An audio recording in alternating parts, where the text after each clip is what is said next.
Hello to Vlogmas day 22, literally in the last 100 meters of this competition called Vlogmas. And this Vlogmas is going to be a short and sweet one. As much as I wanted to really take the time to film throughout the last week, especially, honestly, it was really crazy. I have to prepare for my German classes, I have to leave the house in the next 30 minutes, and I'm honestly so ready to finish everything and just take a well-deserved break between holidays, take a breath, reset, and not think about anything, not yet. For today's challenge, actually, I want to just give you a simple one. Just write 10 things that you are grateful for and maybe do it a little bit entertaining, because I was inspired by this. So this is not from the book, but this is from my own experience. I was reading the news. I don't do it so often, but I was reading that in Afghanistan now women are forbidden to go to universities. They are forbidden to go to school and to educate themselves, and not just in universities but in kind of every level of education. And that made me think, yes, it's absolutely horrible. I don't wish that to anyone, but at the same time, reading that just made me think how blessed we are, most of us, that we have access to education in a form or another, to internet. Even if it's maybe in some countries too expensive to go to school, you still have a ton of free information on the internet, in the online world. So really we have access to all this. So I did this game myself whenever I was not feeling in the best mood and found it really hard to be grateful for something. I was observing situations, people around me without judging, but when I saw something that I didn't like, I was grateful that I had the opposite in my life. For example, I saw someone who couldn't work because of a disability.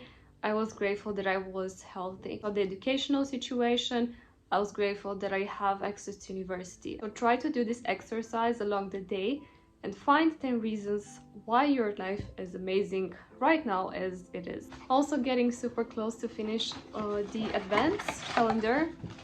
I was really consistent with this. So number 22, this is for after dinner, it says, and it's a combination of sweet fennel, roast chicory and cardamom.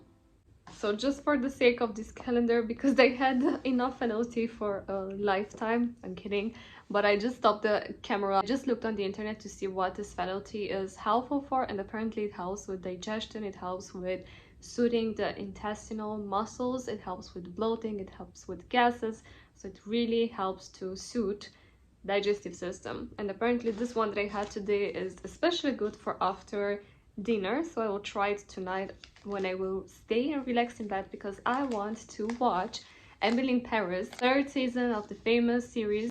I got a chance to see it yesterday, the beginning of it, the first 2 episodes, and honestly it reminded me so much of my job in the agency here. Like I was living somehow the German version of Emily in Paris, Miruna in Munich. Was kind of the same style, with a lady boss that was very tough, with some colleagues that were like really particular with their attitude and their behaviors, and then Emily comes and, oh, I can do this and this and this. You don't fit in there so much, and I feel that Emily is like this the same, so I will do a live reaction when I watch it. Probably my boyfriend will join me. He did last night without wanting, just because he's in love with Paris. Let's see what the next episodes are like. Done for now. I'm heading to the German classes. I'm going to change my clothes, prepare my bag and start, because I have to walk for almost 25 minutes. That's my evening walk 3 times a week. I love it in the cold. It's really like a moment to calm my mind when I'm walking so much and to get some fresh air. Yeah, so let's go. Hello, welcome back. So here I am back home after the German. That's why I look so devastated. Cancel my plans with watching Emily, because we have some unexpected friends coming over. But this is how life it is, sometimes unexpected, most of the times, but you have to make the best of it. As a general conclusion, I think the beginning of Emily in Paris is a little bit weird and doesn't make sense, and I really like this show. I mean, it didn't make sense from the beginning, honestly, but it was just like juicy, the outfits, the everything. But I really want this girl to make up her mind about what she wants to do with her life. whether she wants to stay in Paris or not stay in Paris, whether she wants to be with Gabriel or the other guy, and if she doesn't want to be with the other guy, to just like decide and tell him, no, I don't want that. But the whole start of season 3 is a little bit like kind of pulled, you know. I'm interested how it's going to be moving forward. I really like it just because it's filmed in Paris, and I love Paris so much, and I also love the outfits and, you know, this whole, I'm working in a marketing agency stuff. But yeah, that's kind of my impression so far. What is with this fly in my head? I have so many flies, I don't know where from. Anyway, I will leave you now. I have to cancel to prepare myself a little bit. See you tomorrow with one of the last episodes of Vlogmas. Kisses, good night, bye bye.